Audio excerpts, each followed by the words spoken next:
Amos pasal 6.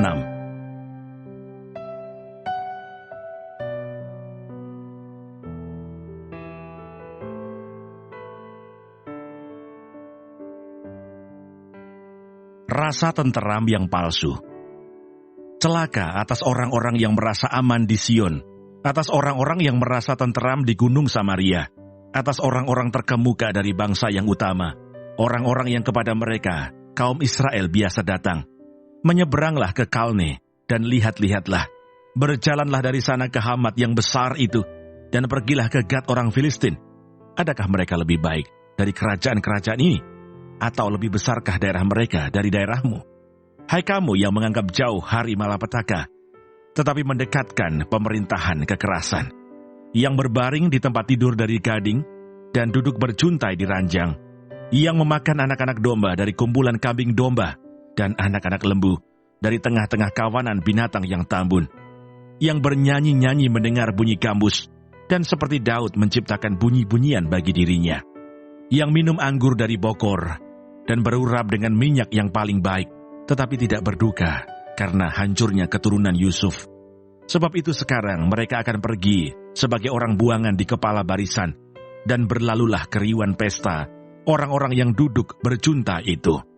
Tuhan Allah telah bersumpah demi dirinya, demikianlah firman Tuhan Allah semesta alam. Aku ini keji kepada kecongkakan Yakub, dan benci kepada purinya. Aku akan menyerahkan kota serta isinya. Dan jika masih tinggal 10 orang dalam satu rumah, mereka akan mati. Dan jika pamannya, pembakar mayat itu, yang datang mengangkat dan mengeluarkan mayat itu dari rumah itu, bertanya kepada orang yang ada di bagian belakang rumah, adakah lagi orang bersama-sama engkau? Dan dijawab, tidak ada. Ia akan berkata, diam, sebab tidaklah patut menyebut-nyebut nama Tuhan. Sebab sesungguhnya Tuhan memberi perintah, maka rumah besar dirobohkan menjadi reruntuhan, dan rumah kecil menjadi rosokan. Berlarikah kuda-kuda di atas bukit batu, atau dibaca orangkah laut dengan lembu? Sungguh, kamu telah mengubah keadilan menjadi racun, dan hasil kebenaran menjadi ipuh. Hai kamu yang bersuka cita karena Lodabar, dan yang berkata, bukankah kita dengan kekuatan kita merebut Karnaim bagi kita? Sebab sesungguhnya aku akan membangkitkan suatu bangsa melawan kamu, hai kaum Israel. Demikianlah firman Tuhan, Allah semesta alam. Dan mereka akan menindas kamu dari jalan yang menuju ke Hamat sampai ke sungai yang di Arabah.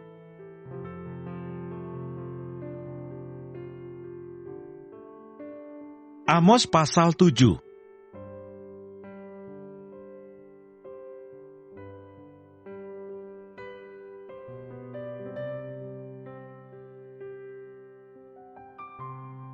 Penglihatan pertama, belalang. Inilah yang diperlihatkan Tuhan Allah kepadaku. Tampak ia membentuk kawanan belalang pada waktu rumput akhir mulai tumbuh, yaitu rumput akhir sesudah yang dipotong bagi raja. Ketika belalang mulai menghabisi tumbuh-tumbuhan di tanah, berkatalah aku, Tuhan Allah, berikanlah kiranya pengampunan. Bagaimanakah Yakub dapat bertahan? Bukankah ia kecil? Maka menyesalah Tuhan karena hal itu. Itu tidak akan terjadi, firman Tuhan.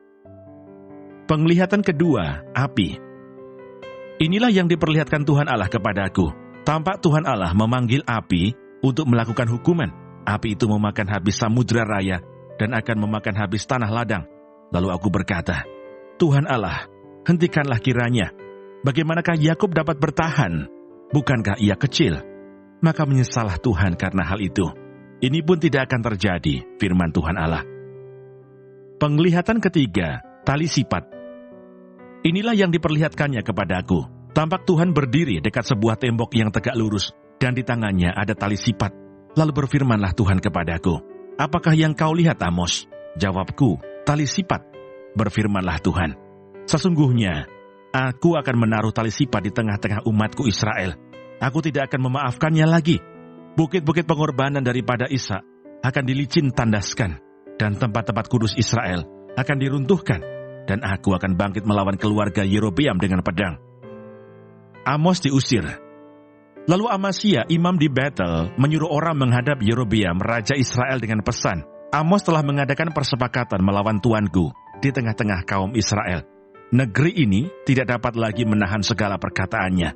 Sebab beginilah dikatakan Amos, Yerobeam akan mati terbunuh oleh pedang, dan Israel pasti pergi dari tanahnya sebagai orang buangan. Lalu berkatalah Amasya kepada Amos, "Pelihat, pergilah, enyahlah ke tanah Yehuda, carilah makananmu di sana, dan bernubuatlah di sana. Tetapi jangan lagi bernubuat di Betel, sebab inilah tempat kudus raja, inilah bait suci kerajaan."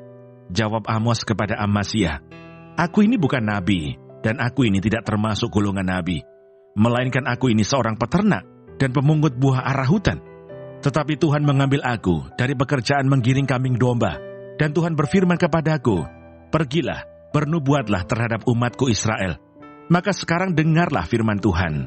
Engkau berkata, janganlah bernubuat menentang Israel, dan janganlah ucapkan perkataan menentang keturunan Ishak. Sebab itu beginilah firman Tuhan, istrimu akan bersundal di kota, dan anak-anakmu laki-laki dan perempuan akan tewas oleh pedang. Tanahmu akan dibagi-bagikan dengan memakai tali pengukur. Engkau sendiri akan mati di tanah yang najis, dan Israel pasti pergi dari tanahnya sebagai orang buangan."